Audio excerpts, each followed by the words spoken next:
ससुर का घर, बहुओं को शिक्षा देने वाली कहानी। जब रोहन कॉलेज में था तब माँ उन्हें और दुनिया को छोड़कर जा चुकी थी। एक काम वाली बाई सकू थी जो सुबह से लेकर शाम तक उनके घर का सारा काम करती थी। नई नई शादी हुई थी, इसलिए सकू बाई का दिन भर घर में रहना सीमा को अपनी प्राइवेसी में बाधा सा लगता था। इसलिए अब सकू बाई सुबह खाना बनाना, कपड़े और पोछा करने के बाद चली जाती और वापस शाम को आकर खाना बनाती। सकू बाई की दोपहर की गैर हाजिरी से कई छोटे मोटे काम दिखाई देने लगे, जिनमें से ज़्यादातर काम बिना कहे सुधीर जी ये सोचकर कर लिया करते कि बहू को मदद हो जाएगी। लेकिन बहू सोचती कि ससुर को औरतों के काम में दखल देने की आदत है। एक दिन मौका देखकर सीमा ने रोहन से कहा, क्यों ना हम बाबूजी को वृद्धाश्रम में भेज दें।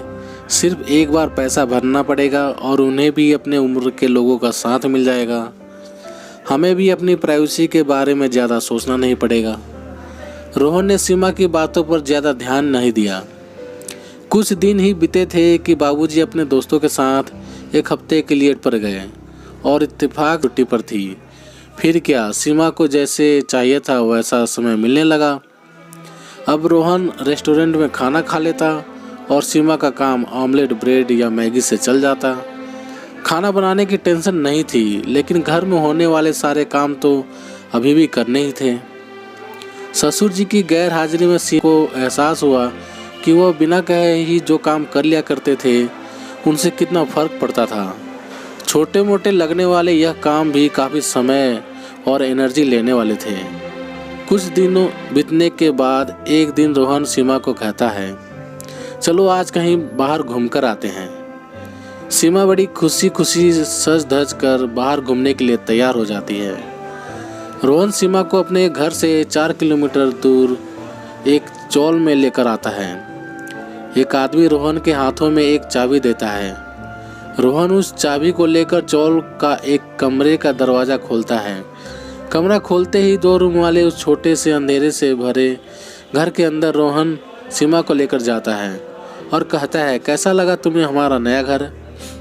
रोहन कहता है, हम अगले महीने से इसी मकान को भाड़े से लेकर रहेंगे और अपनी प्राइवेसी का मज़ा लेंगे। अभी मेरी आमदनी के हिसाब से हम इसी को अफोर्ड कर सकते हैं। रोहन का यह व्यवहार सीमा के समझ में नहीं आया। वह चौंकते हुए कहती है, हमारे पास अपना इतना बड़ा घर तो है, फिर क्यों हम भाड़े से रहेंगे। रोहन उसे टोकते हुए कहता है, सोच समझकर बोला करो, वह घर हमारा नहीं है, वह माँ बाबूजी का है। तुम्हारे पास 1 महीना है सोचने के लिए कि तुम्हें आगे क्या करना है। दोनों वहाँ से वापस अपने घर लौट आते हैं। पूरे रास्ते सीमा के दिमाग में तरह तरह के विचार चल रहे थे। घर पहुँचते ही उसने रोहन से कहा, माना कि यह घर माँ बाबूजी का है, लेकिन क्या हमारा इस पर कोई हक नहीं है। रोहन ने कहा, बिल्कुल है, लेकिन माँ बाबूजी के बाद। जब तक वह है तब तक तो नहीं। अगर तुम्हें हक समझ में आता है तो तुम्हें जिम्मेदारियाँ भी समझ में आती होंगी। सिर्फ हक के बारे में सोचकर और अपनी जिम्मेदारियाँ भूलकर स्वार्थी होना क्या अच्छा होता है। सीमा के पास रोहन के इस सवाल का कोई जवाब नहीं था।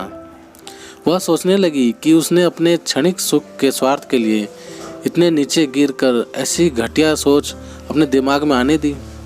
उसे मन ही मन पछतावा होने लगा।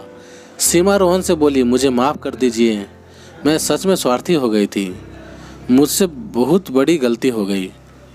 रोहन बोला, तुम्हें पछतावा हुआ, मेरे लिए यही काफ़ी है। मैं तुमसे नाराज़ नहीं हूँ। बेटे और बहू की यह बातें सुधीर जी दरवाजे पर खड़े होकर सुन रहे थे। उन्होंने आसमान की तरफ देखा और बोले, भाग्यवान तुम धन्य हो जो तुमने ऐसे बेटे को जन्म दिया है। उन्होंने दरवाज़ा खटखटाया। बहू ने दरवाज़ा खोला तो उनके हाथों में पकड़ी थैली से गर्म गर्म समोसे की सुगंध उसको आने लगी। ससुर ने अपनी बहू से कहा, वो कोने वाले हलवाई के पास से लाया हूँ, तुम्हें बहुत पसंद है ना।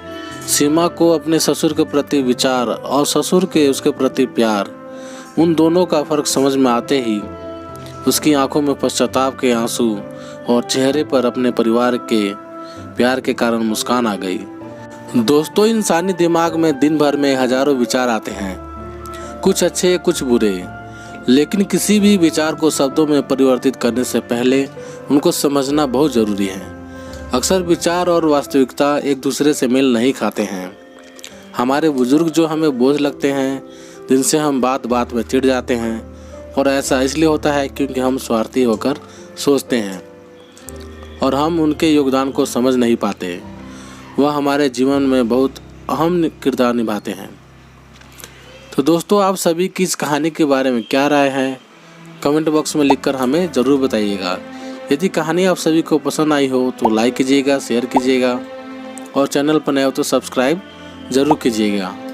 तो चलिए दोस्तों, मिलते हैं आप सभी से एक और नई कहानी के साथ। तब तक के लिए जय हिंद, वंदे मातरम।